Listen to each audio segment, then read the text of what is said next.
On the outskirts of Millbrook Valley stands a forgotten farm, its weathered buildings telling silent stories of better days. Here, among overgrown fields and broken fences, a man named James Patterson finds his last chance at redemption. With calloused hands and an unwavering spirit, he works from sunrise to sunset, unaware that hidden cameras capture his every move. In her mansion across town, Sarah Montgomery watches her screens intently, fascinated by this mysterious stranger who pours his heart into her abandoned property. She spent years hiding her billions, searching for something genuine in a world of false smiles and empty promises. Now, watching this homeless man transform her land with nothing but determination and raw hope, she realizes she's found what money could never buy. Before we jump back in, tell us where you're tuning in from. And if this story touches you, make sure you're subscribed, because tomorrow I've saved something extra special for you. The rusted gate groaned beneath James's touch, decades of neglect evident in its weathered hinges. He stood at the entrance of what the faded mailbox identified as Montgomery Farm, his worn backpack containing everything he still owned in this world. The late afternoon sun cast long shadows across untamed grass that whispered of forgotten harvests and abandoned dreams. 6 months on the streets had taught James to recognize opportunity in unexpected places. This wasn't just another abandoned property. It was a chance, the kind of chance that came wrapped in hard work and uncertainty, but a chance nonetheless. His fingers traced the gate's intricate ironwork, memories of his father's voice drifting through time. "Son, good land never dies. It just waits for someone who cares enough to bring it back to life." 20 years as a successful financial advisor hadn't prepared him for the market crash that took everything, but those early lessons of working the soil alongside his father had stayed with him. James pushed the gate open, wincing at its protest. The gravel driveway had long since surrendered to weeds, creating a green carpet that led to a sprawling farmhouse. Its white paint had aged to a weathered grey, windows dusty but unbroken. To the left stood a massive red barn, its paint faded but structure sound. Fields stretched beyond, bordered by ancient oaks that stood sentinel against time. He made his way to the barn first, years of instinct telling him to check the basics: shelter, water, potential. The barn doors were secured with a simple latch, no padlock. Inside, shafts of sunlight pierced through gaps in the roof, illuminating a treasure trove of abandoned equipment. A tractor sat in silent dignity, its green paint dulled, but its frame intact. Tools hung on the walls, their handles smooth with age. In one corner, a workbench held boxes of old manuals and farming guides. "Well," James spoke aloud, his voice startling a pair of nesting barn swallows, "at least I'm not starting completely from scratch." He set his backpack down on a relatively clean patch of floor and began a methodical inventory. The habit, ingrained from his corporate days, felt oddly comforting now. Each tool represented possibility.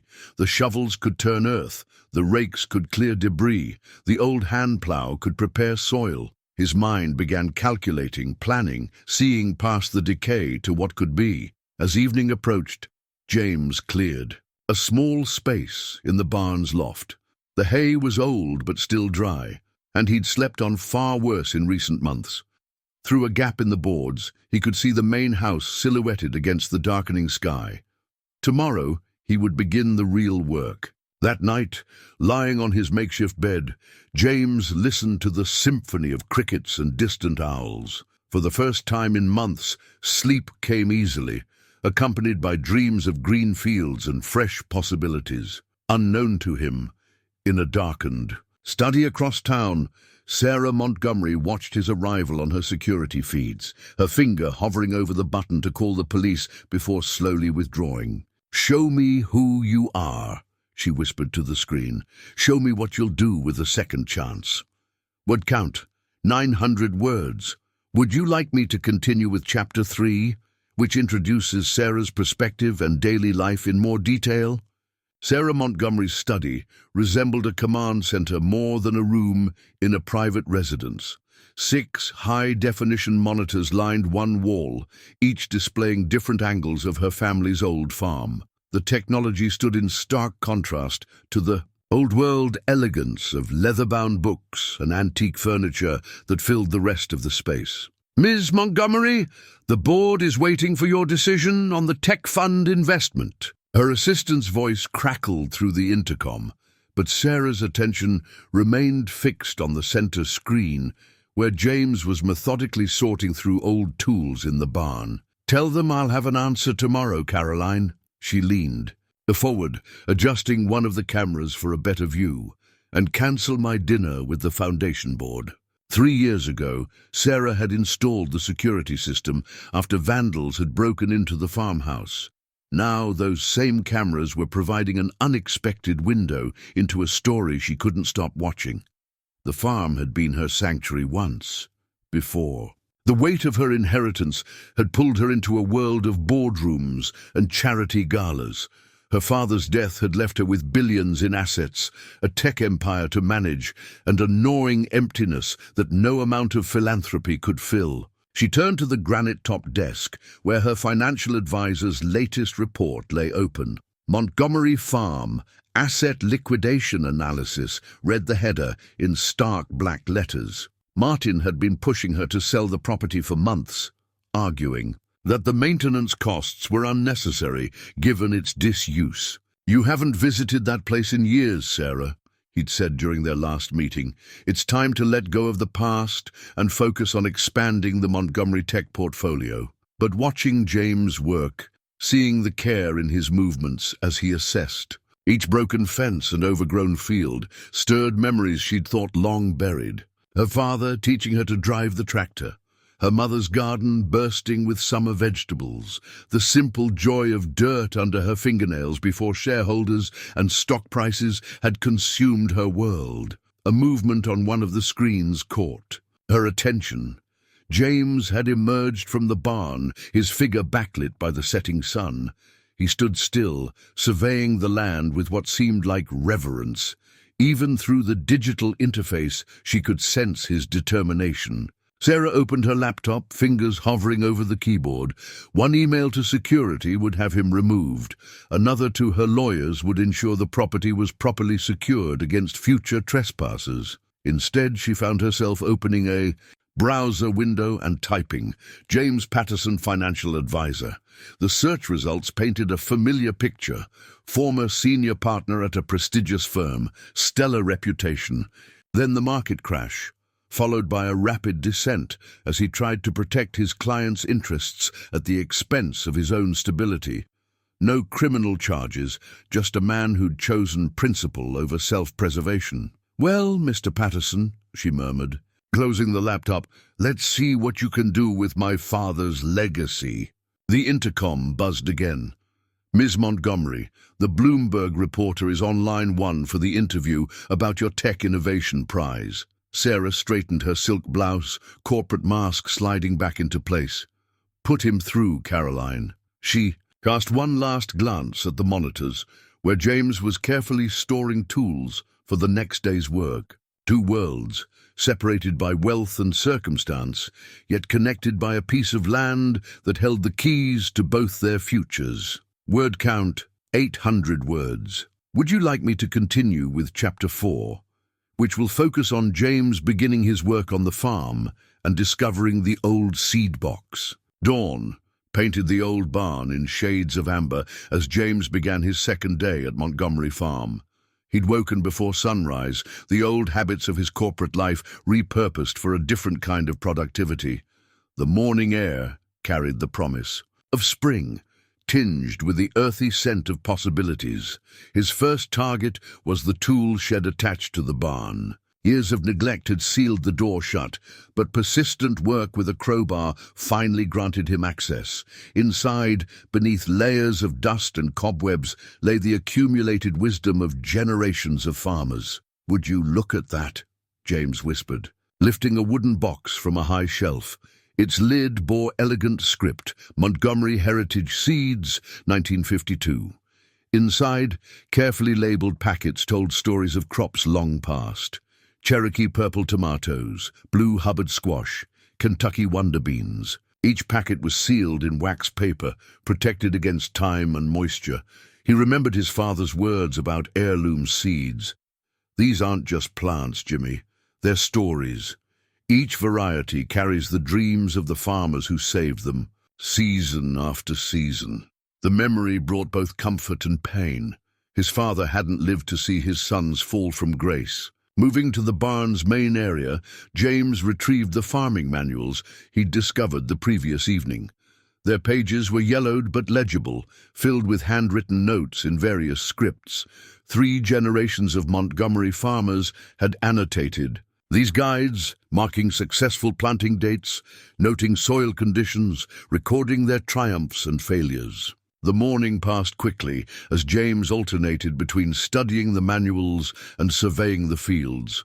The land had good bones, proper drainage, rich soil beneath the overgrowth, even the remnants of an irrigation system. He sketched rough plans in a notebook salvaged from his backpack, corporate strategy skills, finding new purpose in agricultural planning. Around noon, he walked into town, his first venture beyond the farm since arriving. Millbrook's main street was a study in small-town resilience. Family-owned shops mixed with modern conveniences, history, and progress in careful balance. The hardware store's bell chimed as he entered. Behind the counter, Tom Wilson looked up from his inventory sheets, eyes curious but not unwelcoming. "Haven't seen you around before," Tom said, setting aside his paperwork. "James Patterson." He extended his hand, conscious of the dirt under his nails. "I'm working on the Montgomery place." Tom's eyebrows rose. "That old farm's been sitting empty for years. Sarah Montgomery hasn't done anything with it since her father passed. I'm hoping to change that." James kept his tone carefully neutral, avoiding any mention of his unofficial residency. "Need some basic supplies to start. Seeds, primarily. For testing the soil." Tom studied him for a moment before nodding. "Got some decent varieties that do well in this climate. But you'll want to check the soil pH first. Got equipment for that too." As Tom gathered the supplies, James noticed the security camera above the counter, its red light blinking steadily. In her study across town, Sarah watched the interaction with intense interest, one hand absently touching the seed box's twin that sat on her desk, her own cherished connection to the farm's past. The rest of the afternoon saw James clearing a small test plot near the barn. Each swing of the scythe revealed more of the earth beneath, each cleared section bringing him closer to something that felt like purpose. The physical labor was demanding, but satisfying, so different from the abstract work of his previous life. As evening approached, he carefully planted test rows, using both the heritage seeds and the modern varieties from town. The old and the new, side by side, a bridge between past and future, just like the farm itself.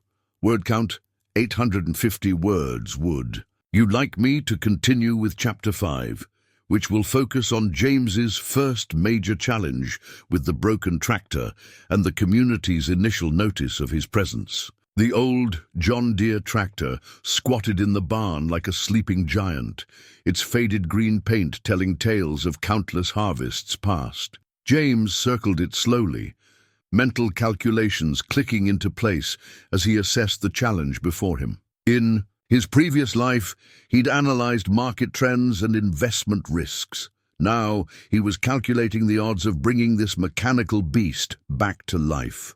"All right, old girl," he muttered, patting the tractor's hood. "Let's see what we're dealing with." The maintenance manual he'd found offered hope. These models were known for their reliability and simple mechanics. But simple didn't mean easy, especially after years of neglect. 3 hours later, sweat dripped from his brow as he methodically worked through the engine's components. The battery was dead, obviously. Several hoses had deteriorated. But the engine block seemed solid, and there was no sign of serious rust in the critical components. A truck's rumble drew his attention. Through the barn's open doors, he saw a red pickup pulling up the drive. Tom from the hardware store stepped out, followed by an older man in well-worn overalls. "Brought someone who might be able to help," Tom called out. "This here's Frank Miller. Been fixing tractors in the valley longer than most folks have been." Alive? Frank approached the tractor with the reverence of a doctor examining a patient. "1962, John Deere 4010, he said, running his hand along the hood. "They don't make them like this anymore. Sarah Montgomery's father bought this new—" "I remember the day it arrived." James watched as Frank began his inspection, noting how the older man's hands moved with practiced certainty. "The hydraulics are shot," Frank declared after a few minutes. "And you'll need to rebuild the carburetor, but she's salvageable. I've got some parts back at my shop that might fit," Frank continued, eyes twinkling. "Never could bring myself to throw anything away. Drives my wife crazy, but sometimes hoarding pays off." That afternoon, a small crowd gathered as Frank supervised James's work on the tractor. Word had spread through town's invisible grapevine about activity at the Montgomery place. Curiosity brought them, but something else made them stay. The sight of careful work being done, of something abandoned being restored. "My grandfather used to work this land," one woman mentioned, introducing herself as Betty from the local diner. She'd brought sandwiches and lemonade, apparently deciding that men working deserved feeding. "Best sweet corn in 3 counties came from these fields." As the sun began to set, the tractor coughed, sputtered, then roared to life. The small crowd cheered, the sound carrying across the fields. In her study, Sarah watched the scene unfold on her monitors, something tight in her chest loosening at the sight of life returning to her family's land.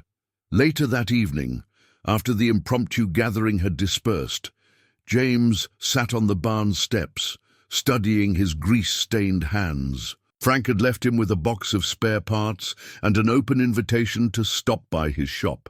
Betty had promised to bring more food the next day, insisting that he was too skinny by half.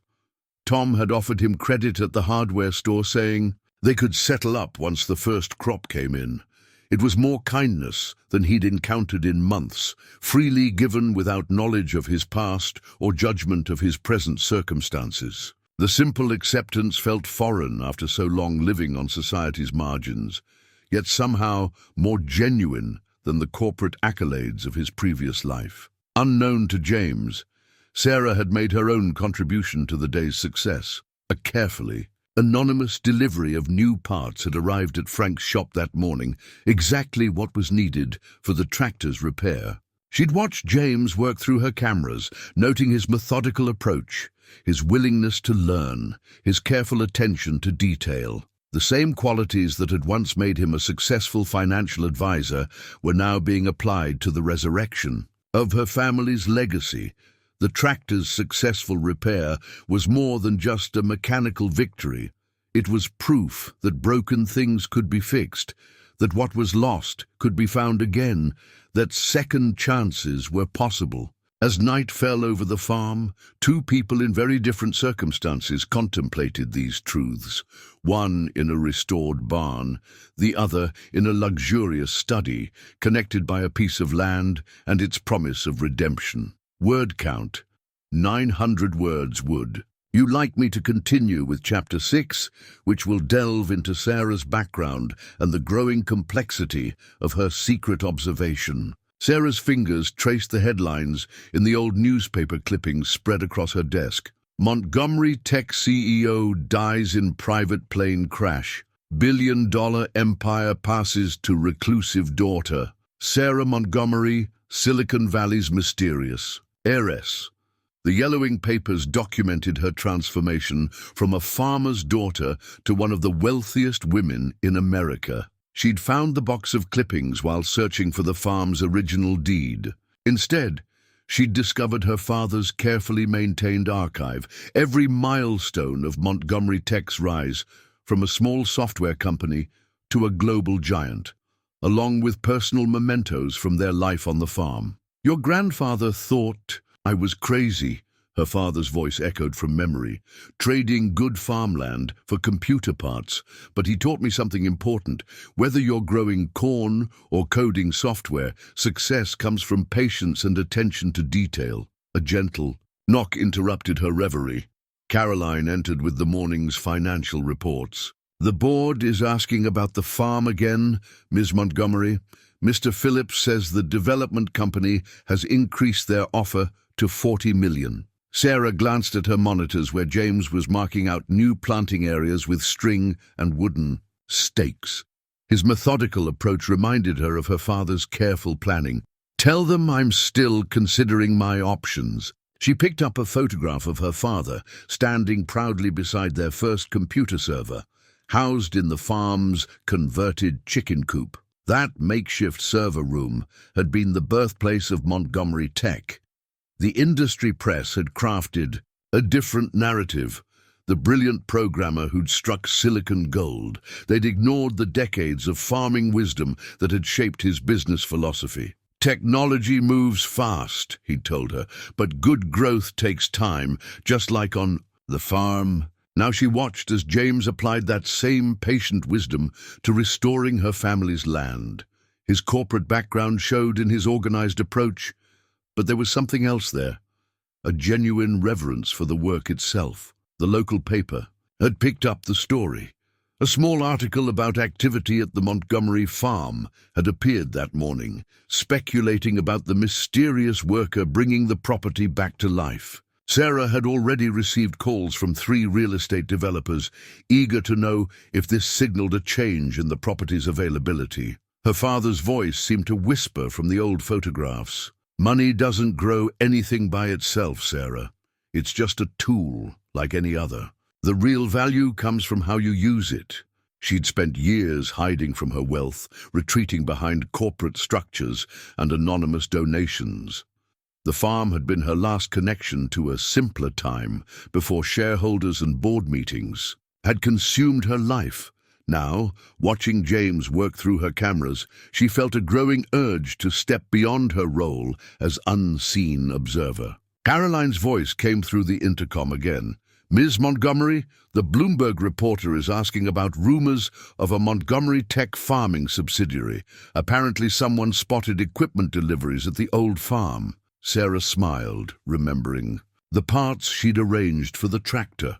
Her anonymous support of James's efforts hadn't gone unnoticed by the market analysts who tracked her every move. "No comment for now, Caroline." She picked up another photograph, her mother's garden in full bloom, the farmhouse gleaming white in the background. The same house that now stood weathered but proud, waiting for its chance at renewal. Somewhere between the corporate heiress and the farmer's daughter she'd once been, Sarah Montgomery was rediscovering parts of herself she'd thought lost forever. And through the simple magic of video feeds and careful observation, she was sharing a journey of restoration with a man who had no idea she existed, at least not as anything more than a name on an abandoned mailbox. Word count, 850 words. Would you like me to continue with Chapter 7, which will focus on the first signs of success in the farm's restoration and deepening community involvement? The first seedlings broke through the soil on a misty morning in early spring.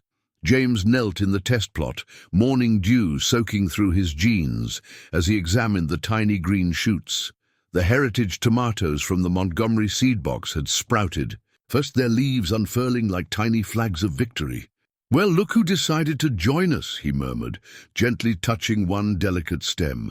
Around him, other rows showed similar signs of life, beans, squash, and corn all reaching for the morning sun. The modern varieties from Tom's store were growing too, but there was something special about seeing seeds that had waited decades finally getting their chance to grow. Frank Miller's pickup truck rumbled up the drive, now a familiar sound of morning at the farm. He'd taken to stopping by on his way to his repair shop, bringing coffee and decades of agricultural wisdom. Today he carried something else, a rolled-up bundle of papers. "Found these in my attic," Frank said, spreading the papers on the hood of his truck. They were old agricultural surveys of the property, showing soil types and drainage patterns. Thought they might come in handy. Your test plot's in a good spot. That corner's always had the best soil on the property. James studied the maps with growing excitement. This changes everything. Look at these irrigation lines. If we can clear them out. Already talked to Pete down at the excavating company, Frank interrupted with a grin. He's willing to bring his equipment out this weekend.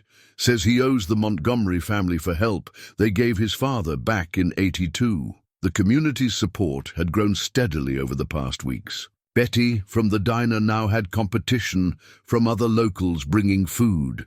The high school agriculture teacher had brought his class for what he called a practical restoration lesson. Even the town council had taken notice, discussing the potential impact of a revived Montgomery farm on local agriculture. James worked through the morning, clearing more land for planting. The tractor proved its worth, transforming what had once been back-breaking labor into steady progress. Each pass revealed more of the farm's bones, its underlying structure still sound after years of neglect. During a water break, he found himself talking to the seedlings, a habit that would have seemed crazy in his previous life. You just needed a chance, didn't you? Same as me. The words carried no embarrassment here. The plants were better listeners than any corporate board he'd ever presented to. The afternoon brought unexpected visitors. A van from the local nursery arrived, loaded with donated fruit tree saplings. For the old orchard space, the owner explained. Sarah Montgomery's mother used to make the best apple pies in the county. Seems right to bring that back. James accepted the gifts with growing humility. Each act of generosity, each shared story, wove him more tightly into the fabric of this community. It was so different from his years in finance, where relationships were measured in profit margins and market shares. As sunset painted the sky in shades of promise, James sat on the farmhouse's front steps, reviewing his journal of progress. The pages tracked more than just agricultural data. They recorded his own growth, his gradual transformation from a man seeking shelter to someone building a future. Unknown to him, Sarah watched this quiet moment through her cameras. Her own journal opened beside her monitors. In it, she'd tracked every donation she'd quietly arranged, every piece of equipment mysteriously delivered, every bit of help orchestrated from behind the scenes. But the real growth, the true restoration, had come from James himself. His dedication, his careful work, his willingness to learn and adapt. The tiny seedlings reaching for the sky were more than just plants. They were proof that with the right care and patience, new life could emerge from dormant dreams. Both James and Sarah, in their separate ways, were learning this lesson alongside. The growing crops, word count, 800 words. Would you like me to continue with Chapter 8, which will focus on the first major challenge to the farm's progress when a severe storm threatens everything James has built? The weather alert blared from James's salvaged radio, its harsh tone cutting through the peaceful morning routine. Severe storm warning for Millbrook Valley. High winds, possible hail, and flash flooding expected. All residents advised to take immediate precautions. James stood in the barn doorway, watching dark clouds mass on the horizon. The weather-beaten door creaked ominously in the rising wind, its hinges protesting each gust. Everything he'd accomplished over the past weeks lay exposed to nature's fury. Tender seedlings, newly tilled soil, young fruit trees just beginning to take root. In her study, Sarah's fingers hovered over her phone, tempted for the first. Time to break her anonymous silence. The radar showed a massive system heading straight for the farm. Her security cameras caught James's frantic activity as he began implementing what appeared to be a well-thought-out emergency plan. Ms. Montgomery. Caroline's voice interrupted her vigil. The storm's path put several of our data centers at risk. The emergency team needs your authorization for route everything through the western facilities, Sarah ordered, her eyes never leaving the monitors. And get me Pete from the excavating company, now. At the farm, James worked with desperate Efficiency. The old Montgomery farming manuals had included a section on storm preparation, clearly added after some long-ago disaster. He'd studied it out of habit, never expecting to need it so soon. Frank's truck skidded into the driveway, followed by several other vehicles. "Heard the warning," Frank called out, already moving to help. "Brought some hands and supplies." The next hour was a blur of activity. Tom from the hardware store arrived with sheets of plywood and plastic sheeting. Betty and other local women set up a command center in the barn, coordinating efforts and distributing supplies. The high school agriculture students showed up with their teacher forming a bucket brigade to fill sandbags. "The drainage ditches," James directed, pointing to the old agricultural surveys. "If we can clear them before the main storm hits." "Already on it," Pete replied, his excavator rumbling to life. "These are the same ditches my daddy helped dig. I know right where to find them." Thunder rolled overhead as they raced against time. James led the effort to construct temporary greenhouses over the most vulnerable crops, using Frank's expertise and materials donated by the community. The heritage seedlings, precious links to the farm's past, received special protection under carefully anchored plastic domes. The storm struck with biblical fury. Wind howled through the valley, testing every repair James had made to the barn. Rain fell in sheets, transforming the carefully tended soil into rivers of mud. Through it, all James and the volunteers fought to save what they'd helped build. In her study, Sarah watched in agonizing helplessness. Her cameras showed James working tirelessly, moving from one crisis to another. When the barn door threatened to tear loose, he was there with reinforcements. When water began pooling dangerously near the seedlings, he helped redirect it using the old drainage systems. The storm raged through the night. James stayed in the barn, monitoring the makeshift defenses and making repairs as needed. The volunteers took shifts, refusing to abandon the farm to nature's fury. Their headlights cut through the darkness, creating islands of determined activity in the tempest. As dawn broke, the storm began to recede. James stood in the barn doorway once again, surveying the aftermath. The farm was battered, but not beaten. Most of the seedlings had survived under their protective coverings. The drainage systems, once cleared, had performed their duty admirably. Even the old barn had held firm, protecting both equipment and people through the night. "Could have been worse," Frank observed, joining him with coffee from the volunteer station. "Much worse, if you hadn't been prepared." James nodded, exhaustion evident in every movement.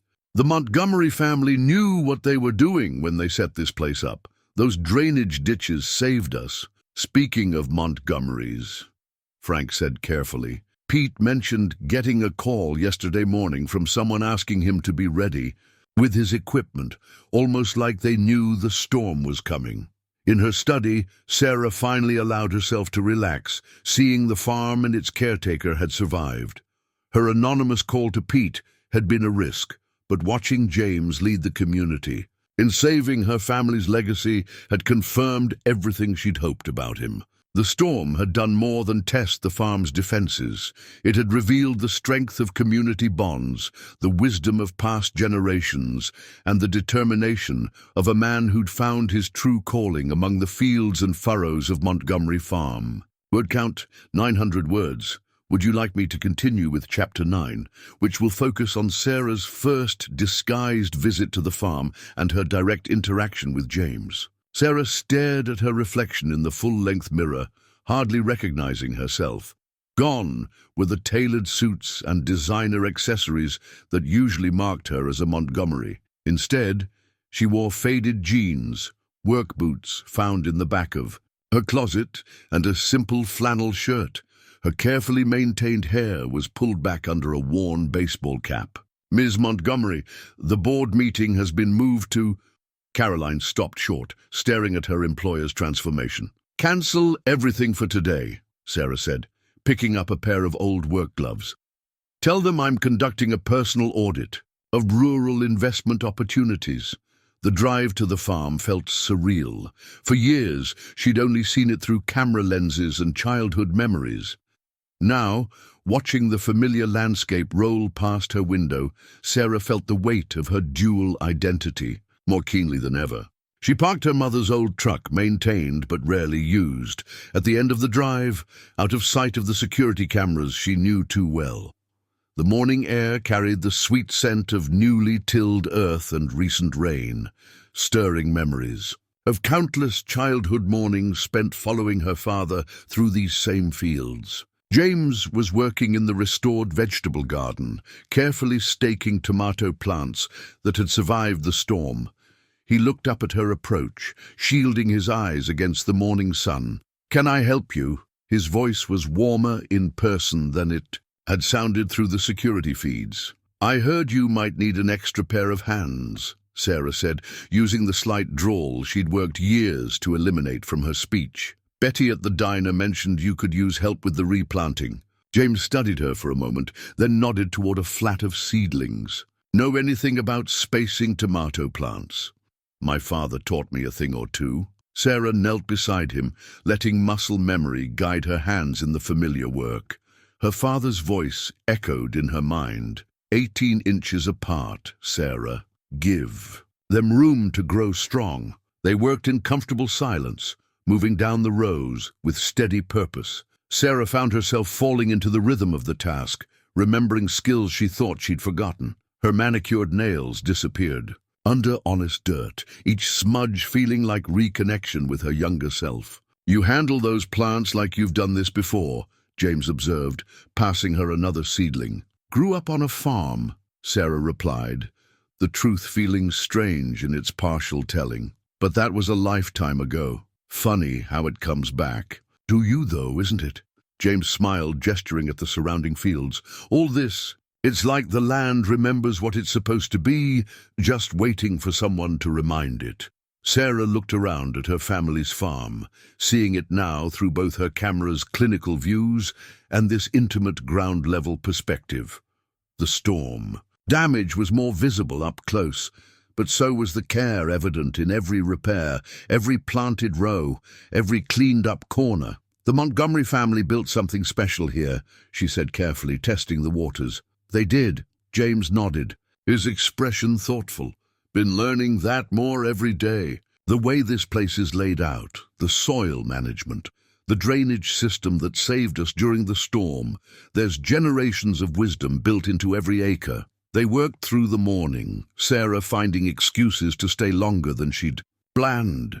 James shared his vision for the farm's revival, each detail showing how deeply he'd studied her family's methods. She offered occasional suggestions, carefully framed as things she'd learned in her own farming days. As noon approached, Betty arrived with her usual food delivery, causing Sarah to make a hasty retreat. "I should go," she said, gathering her gloves. "Thank you for letting me help." "Thank you," James replied. "It's nice working with someone who understands what this place could be." Driving away, Sarah felt the divide between her worlds more sharply than ever. In her study, she could watch the farm's revival from a safe distance. But here, with dirt under her nails and the sun on her face, she'd remembered what it felt like to be part of something real. Back in her office, changing into her corporate armor, Sarah made a decision. She opened her laptop and began composing an email to her board of directors. The subject line read, "Montgomery Farm Agricultural Innovation Initiative. Word count, 850 words. Would you like me to continue with Chapter 10, which will focus on the first small harvest and its impact on both the community and our characters?"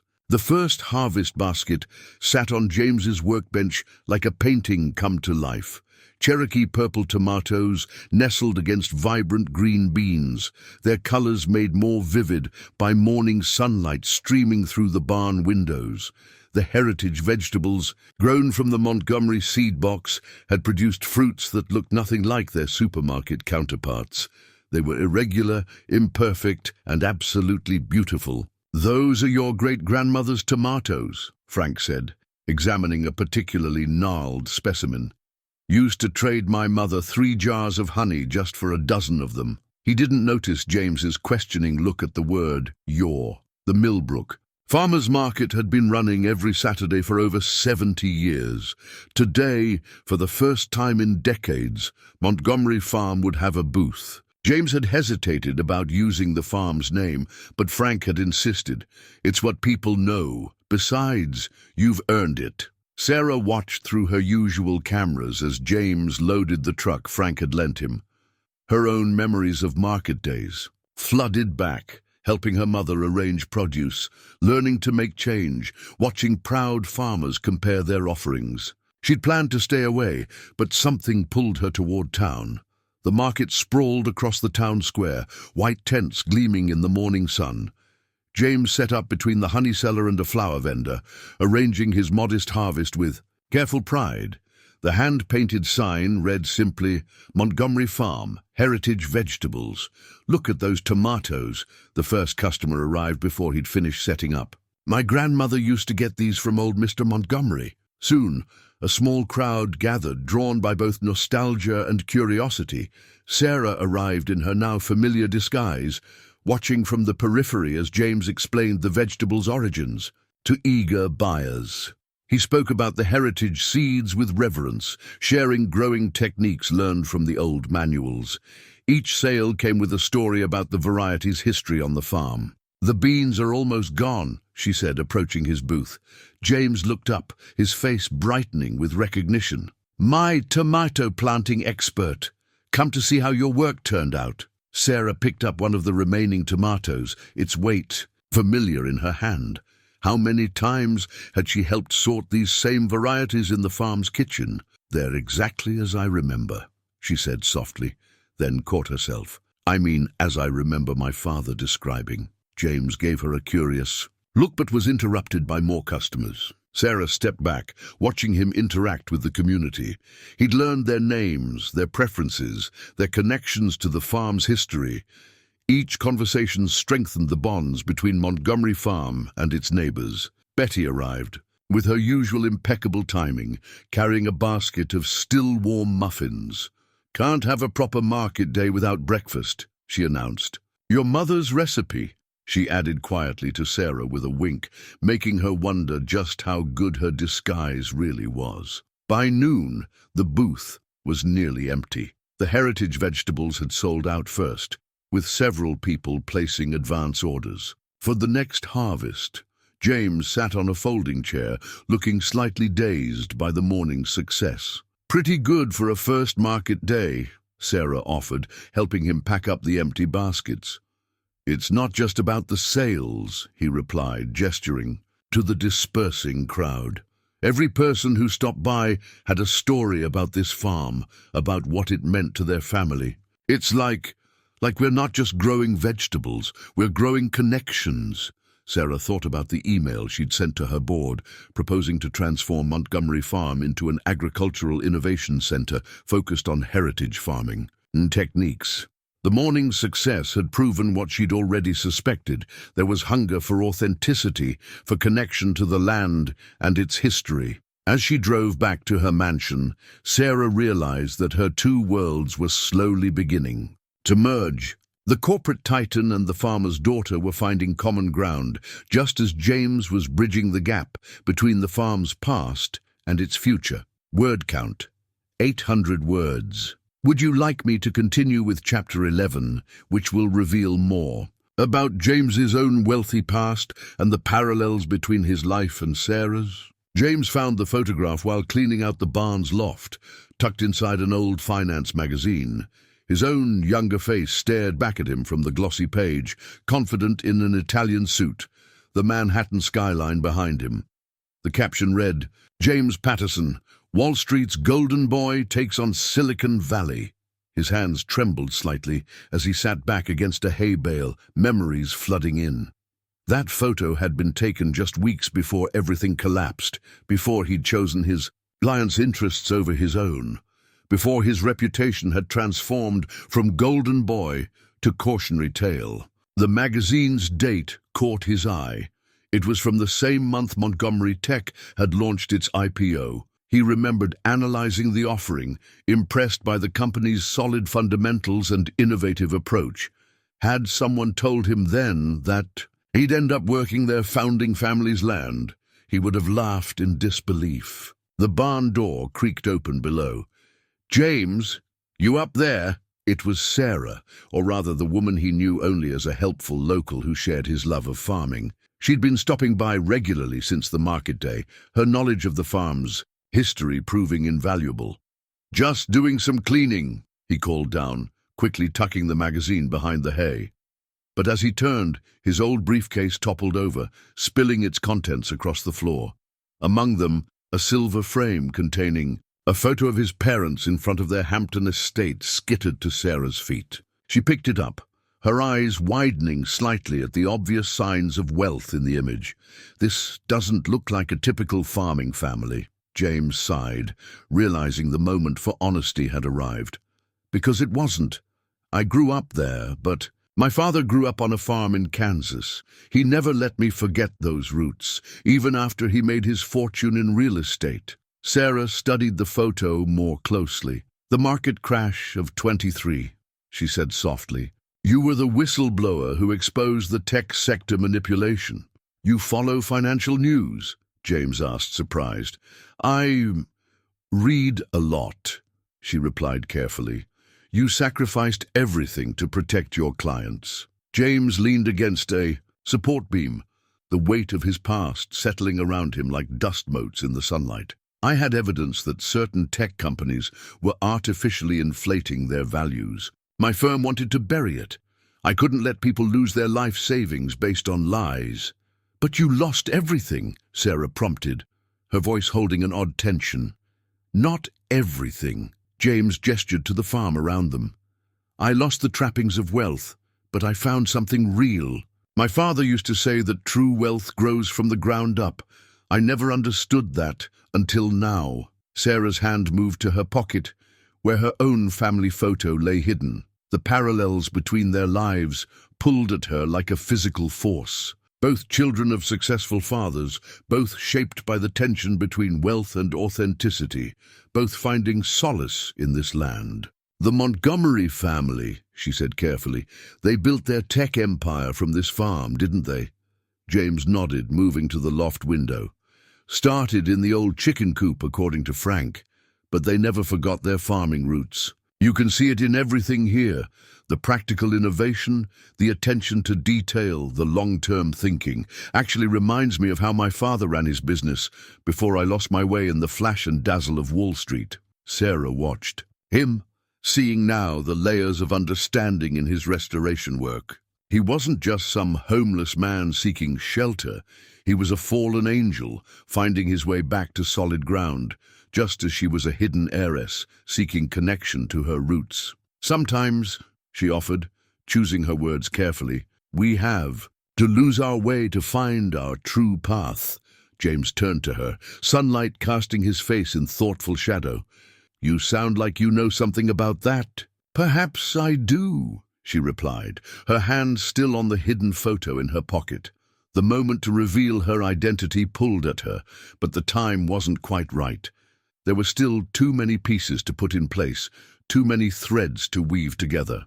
Above them, in the security camera's blind spot, dust motes danced in the sunlight, carrying fragments of both their pasts through the quiet air of understanding. Word count: 850 words. Would you like me to continue with Chapter 12, which will introduce a serious threat to the farm's future and force both characters to confront their changing relationship? The development plans arrived on a Tuesday morning, delivered by a courier in a crisp suit that seemed out of place among the farm's freshly tilled fields. James found them rolled up and secured with a silver ribbon propped against the farmhouse door. The letterhead read, "Agritech Innovations," above architectural renderings that made his heart sink. In her study, Sarah watched James unroll the plans, her own copy lying open on her desk. The proposal was ambitious, a smart farming research facility, complete with automated greenhouses and data-driven growing systems. The offering price had made even her board members raise their eyebrows. "They want to turn it into a laboratory," James said later that morning, spreading the plans across his workbench for Frank and Betty to see. Concrete growing beds, climate-controlled environments, artificial everything. But who sent them? Betty asked, though her glance toward the nearest security camera suggested she already knew. Agritech is a subsidiary of Montgomery Tech, Frank explained, his weathered hands tracing the proposed building footprint. They've been buying up farmland all over the state, converting it to research facilities. James stood at the barn door, looking out over the heritage vegetables thriving in the summer sun. The morning light caught the dew on their leaves, creating prisms of natural possibility. "This isn't just about growing food," he said quietly. "It's about growing it right, learning from what worked in the past." In her study, Sarah's fingers hovered over her keyboard. The email from her board was clear: unanimous support for the Agritech proposal. "This represents a perfect synthesis of the Montgomery legacy," the chairman had written, "combining agricultural history with technological innovation." But watching James through her cameras, seeing him move through the fields with such purpose, she remembered her father's words. "Technology should serve the land, Sarah, not replace it." The phone on her desk buzzed. "Ms. Montgomery, the Agritech. A team is here for the preliminary site survey." Sarah watched a fleet of expensive cars pull up to the farm. James met them at the gate, his posture straight but guarded. She activated the audio feed. "Mr. Patterson," the lead developer's tone was carefully neutral. "We understand you've been maintaining the property. We want to assure you that Agritech values traditional agricultural knowledge. In fact, we'd like to offer you a position as a heritage farming consultant." James's laugh held no humor. "You want to pay me to help you destroy everything we've built here?" "We're not destroying anything," the developer countered. "We're evolving it. Imagine combining these heritage strains with modern genetic analysis, optimizing them for today's climate challenges." Sarah watched James gesture to the thriving fields. "These plants are already optimized by generations of farmers who understood the land. Those Montgomery family seeds in our heritage garden, they're producing plants that handle drought better than any engineered variety I've seen." The developer's smile tightened. "The Montgomery family understands progress. Why do you think they transitioned from farming to technology?" "Because they saw technology as a tool to support farming, not replace it," James shot back, and Sarah felt pride surge through her. He understood her family's legacy better than her own board did. In town, word of the proposal spread quickly. By afternoon, a steady stream of visitors arrived at the farm. Local farmers brought records of how the Montgomery family had helped. Their ancestors survived the Dust Bowl. The Historical Society presented documentation of the farm's role in developing sustainable agriculture practices. Even the high school agriculture students arrived with a petition to preserve the farm as a living classroom. Sarah watched it all through her cameras, each show of support strengthening her resolve. She opened a new email, addressing it to her Board of Directors. "Agritech proposal. Alternative development strategy." The words flowed easily now, laying out a different vision. Not a rejection of technology, but a more harmonious integration. A center for sustainable agricultural innovation, preserving heritage techniques while developing new tools to support them. And at its heart, the restored Montgomery farm, continuing its legacy of practical innovation. As sunset painted the fields in gold, James stood at the farmhouse window, unaware that he and Sarah were watching the same view. He through time-worn glass, she through digital feeds, both seeing not what the farm was, but what it could become. Both understanding that true progress doesn't erase the past, it builds upon it. Word count, 900 words. Would you like me to continue with chapter 13, which will bring Sarah's identity crisis to a head and force her to finally reveal herself to James? The bank statement wasn't supposed to fall out of her folder. Sarah had brought it to track the anonymous donations she'd been making to local suppliers on the farm's behalf. But as she reached for her work gloves, the paper slipped free, floating like an autumn leaf to land face up at James's feet. His eyes caught the name at the top, Sarah Montgomery. Before she could snatch it away, the number in the balance column contained more zeros than most people saw in a lifetime. "You're her," he said quietly, the pieces clicking into place. "The woman who's been watching me through the cameras. The owner I've been—" He trailed off, taking a step back. "James, I can explain." Sarah pulled off her baseball cap, letting her carefully disguised hair fall free. In that moment, she looked more like her corporate photos, the ones that occasionally appeared in tech magazines. All this time, he gestured around the barn, every conversation about the farm's history, about your father's farming techniques, it was actually your life you were talking about. Sarah moved to the workbench, running her hand along its worn surface. "I thought I'd lost this part of myself," she said. "The girl who learned to pull weeds and save seeds. The one who understood that real value grows from the ground up." "Why the deception?" James's voice held more hurt than anger. "Why not just tell me who you were?" "Because I needed to know." Sarah turned to face him. "After my father died, everyone wanted something from the Montgomery name. The board wanted to sell this place, turn it into another tech showcase. But then you arrived and you saw what I've always seen, the real heart of Montgomery tech, right here in this soil." She reached into her pocket and withdrew another paper.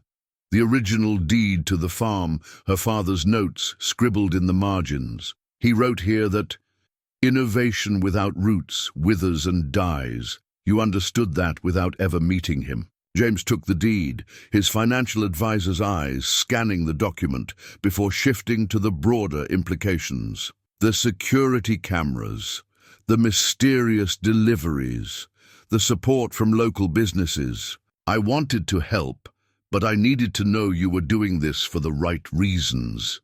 Sarah moved to the barn door, looking out over the thriving fields, not for the Montgomery name or money, but for the land itself. "Like you've been doing?" James's tone softened. "Coming here in disguise, getting your hands dirty, reconnecting with your own roots."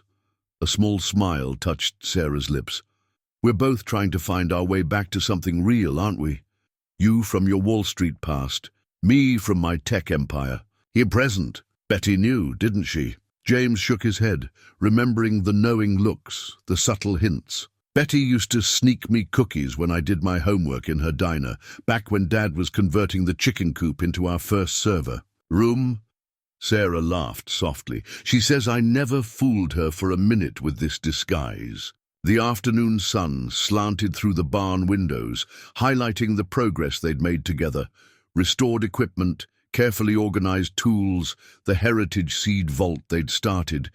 Each item held both past and future, tradition and possibility. "So what happens now?" James asked, his voice carefully neutral. "Does the wealthy owner send the squatter packing?" Sarah walked to the workbench and picked up their shared journal, where they'd been documenting the farm's revival. "Actually, I was hoping to offer you a partnership, not as a consultant or an employee, but as an equal. Someone who understands both the financial and farming sides of building something sustainable." She held out a thick envelope. "These are my plans for the farm's future, not Agritech's sterile labs, but a living laboratory where traditional wisdom meets thoughtful innovation. I'd like you to look them over, not as James Patterson, the former financial advisor, or James, the homeless man seeking shelter, but as the person who brought my family's farm back to life." The evening light caught the silver threads in her uncovered hair, and for the first time, James saw both versions of Sarah at once. The corporate leader and the farmer's daughter, finally finding a way to be whole. Word count: 850 words would. You'd like me to continue with Chapter 14, which will show how James and Sarah begin to forge a new path forward together. The new sign went up at dawn, dew still clinging to the freshly painted letters. Montgomery Heritage Farm, where innovation meets tradition. James and Sarah stood side by side, watching the rising sun illuminate their shared vision. "Your father would have loved this," Frank said, stepping back to admire their work. "He'd arrived early, carrying a box of old photographs showing the farm in its original glory. He always said the Montgomery name meant more than just technology. The morning's agenda lay open on the workbench, their first official planning. Meeting as partners, Sarah had traded her corporate suits and disguises for practical work clothes that felt more authentic than either. James's newfound security showed in his relaxed posture and confident handling of both farming tools and financial projections. "The Heritage Seed program should be our foundation," James said, spreading out their documentation. "We've already proven these varieties have natural resilience with proper research and development. We can bridge the gap between traditional farming wisdom and modern challenges," Sarah finished, pulling up soil analysis data on her tablet. The board's actually excited about the potential. They just needed to see it in terms they understood. The farm had become a hub of activity. University agricultural researchers worked alongside local farmers, documenting traditional techniques while exploring modern applications. The high school's agriculture program had set up a permanent teaching garden, where students learned to blend computer modeling with hands-on farming experience. "Ms. Montgomery," a young intern rushed up, tablet in hand. "The genetic sequencing results from those heritage tomatoes just came in. You won't believe what we found in their drought resistance markers." Sarah smiled at the familiar enthusiasm. "Tell me over lunch. I've got some planting to do first." As the intern hurried off, James caught her eye. "Still feels strange hearing them call you that. I'm getting used to being whole again," she replied, picking up her work gloves. "No more hiding behind screens or disguises." They walked the fields together, discussing plans for each section. The old chicken coop, birthplace of Montgomery Tech, would become a digital agriculture lab while maintaining its historic character. The barn's hayloft was being converted into a seed bank and research library, preserving both physical seeds and generations of farming knowledge. "We are going to need a bigger market stall," James observed, surveying the expanding crops. "Word's gotten out about our heritage vegetables." "Already handled," Sarah grinned. "Betty's organizing a weekly heritage foods market in town. Local producers using traditional methods supported by our research data." The morning unfolded in a comfortable rhythm of shared work and planning. Their different backgrounds complemented each other perfectly. James's financial expertise balancing Sarah's tech industry connections, their shared love of farming binding it all together. Late morning brought a group of visitors, other farmers interested in participating in their heritage agriculture program. Sarah watched James lead the discussion, his natural teaching ability shining through as he explained their methods. His days of homelessness felt like a distant memory, though both of them knew that experience had helped shape their current success. "The Montgomery family has always believed in the power of practical innovation," Sarah told the group, standing in the field her father had once used to test his first agricultural software. "We're not here to replace traditional farming. We're here to help it thrive in a changing world." As the visitors departed, James and Sarah paused by the heritage garden, where their first crop of Montgomery family tomatoes grew strong and vital. The plants stood as living proof of their philosophy, that the wisdom of the past could help solve the challenges of the future. Word count, 800 words. "Would you like me to continue with chapter 15, which will show how their partnership deepens as they face new challenges and opportunities together?" The shared journal started as a practical tool, a way to track their progress and plans, but as summer deepened into early fall, it became something more. Sarah and James took turns making entries, their handwriting intertwining on pages that documented not just the farm's growth, but their own. "Heritage tomato yields exceeded projections," James had written. Sarah's grandfather was right about the companion planting method. Below it, Sarah's elegant script added, "just like Dad," was right about integrating old wisdom with new techniques. "The soil sensor data confirms what the plants are showing us." They sat together on the farmhouse porch, morning coffee in hand, reviewing the latest university research results. The heritage vegetables had shown remarkable resilience to climate stresses, attracting attention from agricultural scientists worldwide. "Berkeley wants to send another research team," Sarah said, scrolling through her emails. "And the EU Sustainable Farming Commission is interested in our seed preservation." "Methods," James nodded, but his attention was on a group of local farmers touring their experimental fields. "The real victory is right there," he said. "People actually using what we're learning." The farm had become a living laboratory of collaboration. Traditional farmers worked alongside tech developers, each learning from the other. In the restored barn, an artificial intelligence system catalogued generations of agricultural wisdom, while in the fields, time-tested farming methods proved their worth through careful documentation. "Remember when you first found me here?" James asked, his voice thoughtful. "Did you ever imagine it would turn into this?" Sarah set down her tablet, choosing her words carefully. "I imagined possibilities, but this," she gestured to the thriving farm around them, "this is better than anything I could have planned." Their partnership had evolved naturally, each bringing their strengths to their shared vision. James's financial background helped them structure sustainable growth, while Sarah's tech industry connections opened doors for innovative research. But it was their shared love of the land that kept them grounded. Betty arrived with her usual impeccable timing, carrying fresh muffins and local gossip. "You two are becoming quite the talk of the agricultural world," she said, setting down her basket. "Though some of us are more interested in other developments." She gave them a meaningful look that made both shift slightly in their chairs. The changing nature of their relationship hadn't gone unnoticed by the community.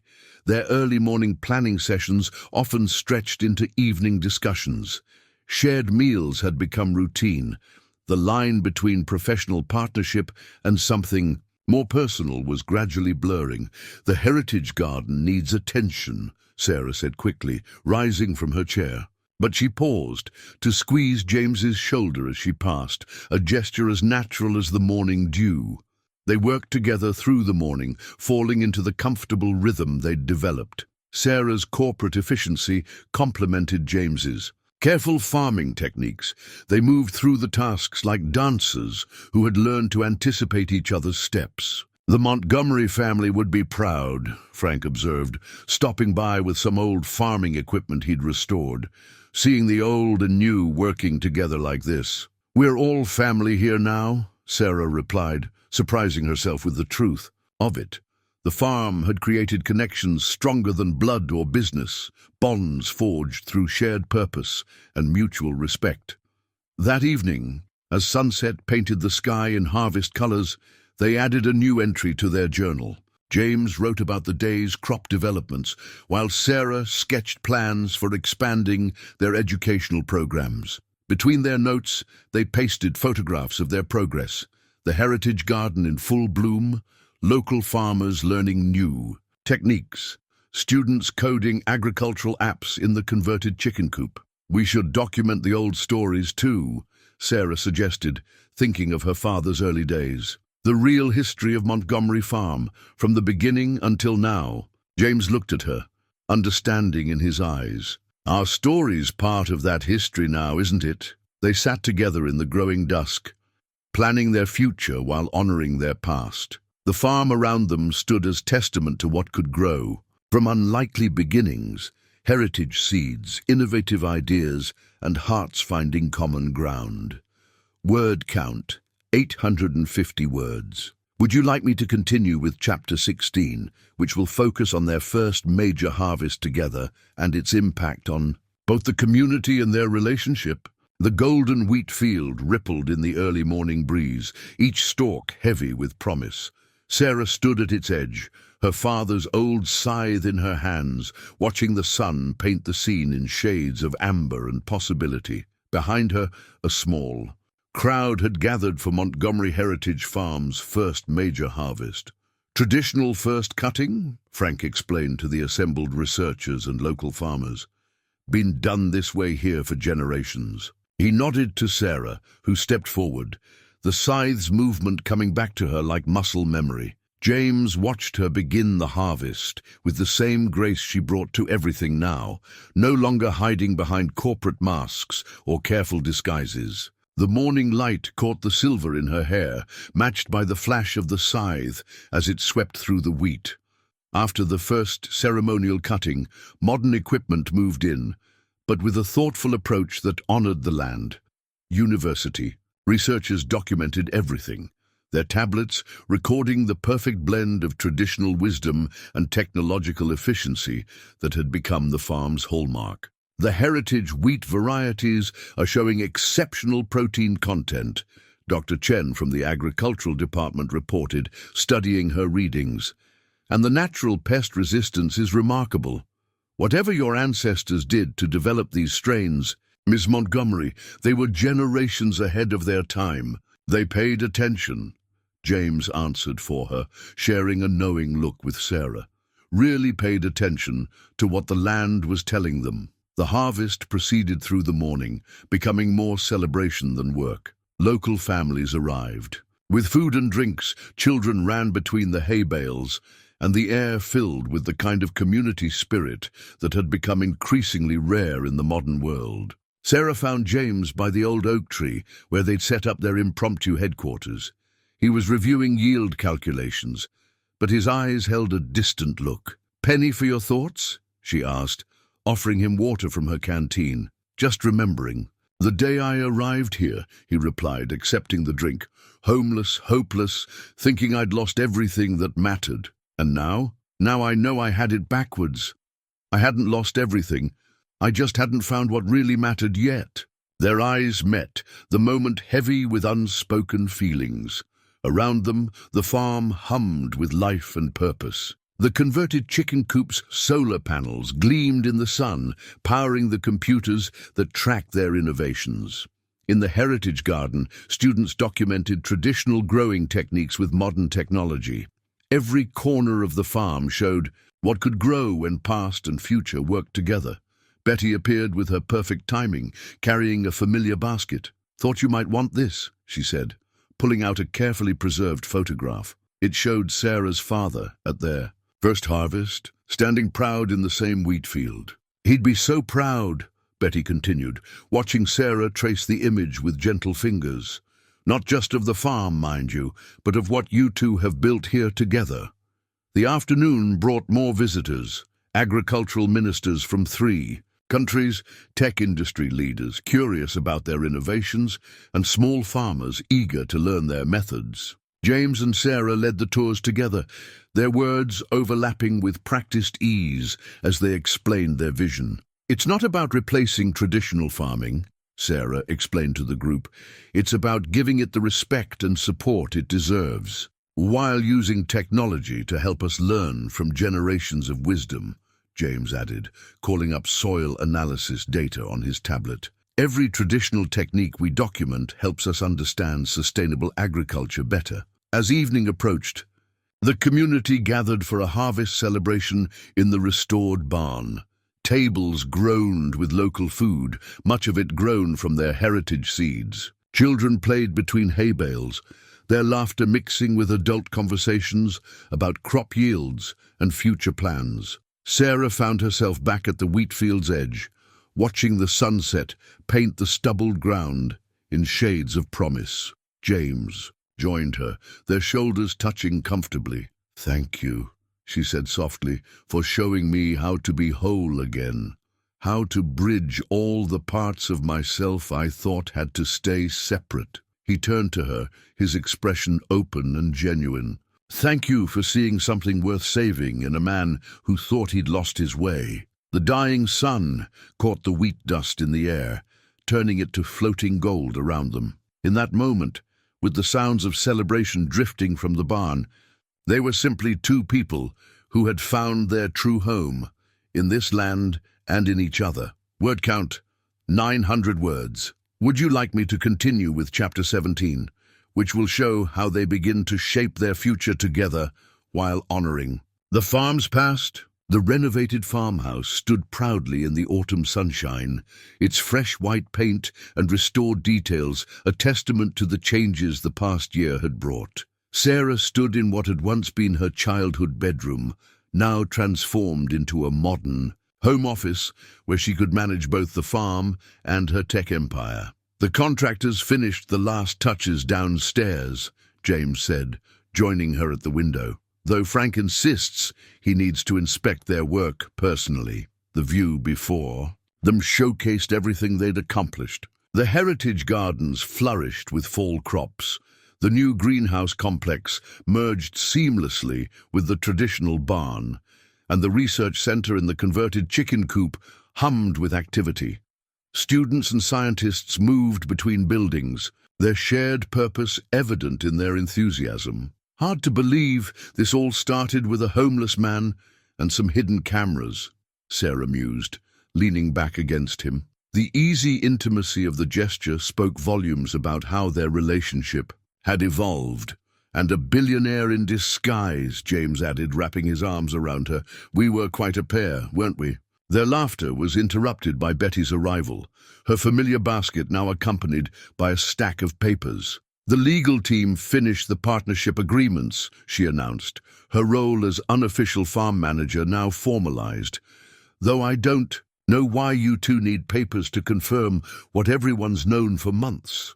The documents would make James an equal partner in both the farm and its associated research initiatives. More importantly, they would ensure the land could never be sold or developed, protecting their vision for generations to come. My father always said true partnerships grow naturally, Sarah said, leading them downstairs to the restored dining room. The room's antique table, once the site of Montgomery family decisions, was now covered with their plans for the farm's future. Speaking of growing things, James pulled out a small box he'd discovered in the barn that morning. Inside, carefully preserved, lay seed packets dated from the farm's earliest days. Found these behind a loose board, your great-grandfather's original stock. Sarah handled the packets with reverence. These could be the ancestors of our current heritage varieties. The genetics team will be thrilled. Already called them, Betty interjected. They're sending someone over this afternoon. Though if you two want to make that partnership announcement at tonight's community dinner, we should focus on the preparations.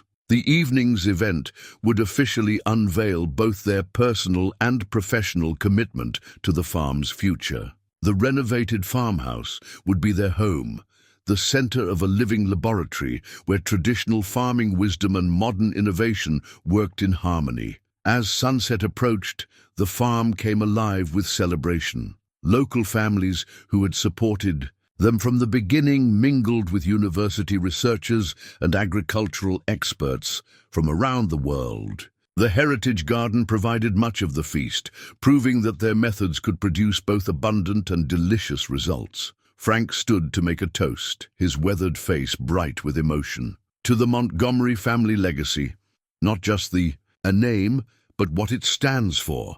And to James and Sarah, who showed us that the best growth comes from nurturing our roots while reaching for the future. Later, after the guests had gone and evening settled over the farm, James and Sarah walked their fields together. The same path that had once seen them as stranger and observer, then friends and partners, now felt them as two people who had found their way home. You know, Sarah said, stopping by the wheat field, where their story had turned its most important. In corner, we never did thank those security cameras that started all this. James laughed, pulling her close. I think we've moved well beyond surveillance now. The farmhouse lights glowed warmly behind them, while before them stretched the fields they'd restored together. Each acre held their shared vision, a place where innovation served tradition, where growth respected roots, and where two people from different worlds had found common ground. Word count, 900 words. Would you like me to continue with chapter 18, the final chapter, which will bring all the story's threads together and look toward the future? The new seed catalogue lay open on the farmhouse kitchen table, its pages filled with photographs and descriptions of their heritage varieties. Each entry told a story, not just of plant characteristics and growing conditions, but of the generations of wisdom behind each carefully preserved strain. Montgomery Heritage Seeds, Sarah read from the cover, tracing the embossed letters, bringing yesterday's wisdom to tomorrow's gardens. James set down 2 coffee mugs and settled beside her. The first orders are already coming in. Farmers from 5 continents want to try our varieties. Through the kitchen window, they could see students gathering for the morning's activities. The farm had become an internationally recognized center for sustainable agriculture, drawing people from around the world to learn their unique blend of traditional wisdom and modern innovation. The university called again, Sarah said, sipping her coffee. They want to expand the research program, more students, more projects. As long as we keep the balance, James replied, theory and practice, technology and tradition. Their shared journal sat nearby, its pages now filled with both agricultural records and personal milestones. The latest entry detailed plans for their upcoming wedding, a celebration that would blend Sarah's tech world connections with the farming community that had become their extended family. Betty burst in with her usual energy, now carrying a tablet along with her signature basket. The Morning News wants to do another feature on the farm, something about the future of traditional agriculture. Also, those heritage tomato seeds you sent to the drought-stricken regions are showing amazing results. The success of their project had far exceeded their initial hopes. What had started as one man's attempt to restore an abandoned farm, watched by a woman searching for her roots, had grown into a movement. Their methods were being adopted by farming communities worldwide, proving that progress didn't have to mean abandoning wisdom. Frank arrived next, leading a group of international agricultural ministers on an early tour. "Ladies and gentlemen," they heard him announce proudly, "welcome to the future of farming, built on the best of the past." Sarah squeezed James's hand under the table. "Did you ever imagine, that first morning when you pushed open the gate, that it would lead to this?" "I was just looking for a place to rebuild my life," he answered honestly. "Instead, I found a way to help rebuild something much bigger." The day unfolded around them with practiced rhythm. Research teams collected data while local farmers shared generations of knowledge.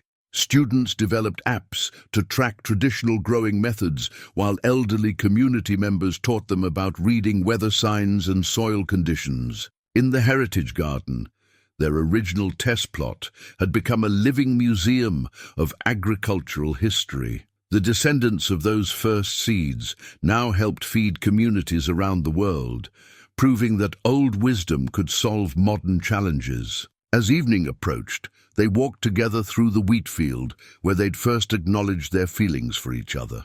The setting sun painted everything in shades of possibility. "You know what my father would love most about all this?" Sarah asked, gesturing to their thriving farm. "Not the international recognition or the research breakthroughs.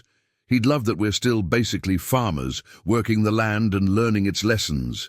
James nodded, understanding completely. "And my father would love that we've found a way to make tradition profitable without sacrificing its soul." They reached the old oak tree where James had once slept during his first nights on the farm. Now it shaded a gathering spot where farmers and scientists shared ideas, where past and future met in productive dialogue. "Ready for tomorrow?"